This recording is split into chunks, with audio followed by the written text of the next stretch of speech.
Егерде мен әкім болсам. Әкім мырза, сіздің телефоныңызға президент хабарласып жатыр. Бос емес деш.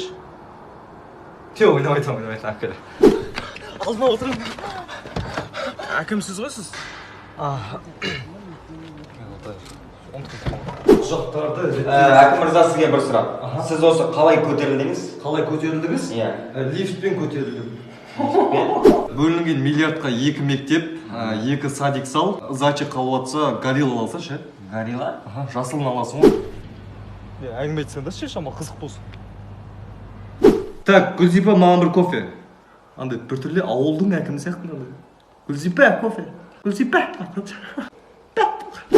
Бәрін қойып тура жолға түсу керек ше. Ол үшін жол салсаңызшы әкім аға.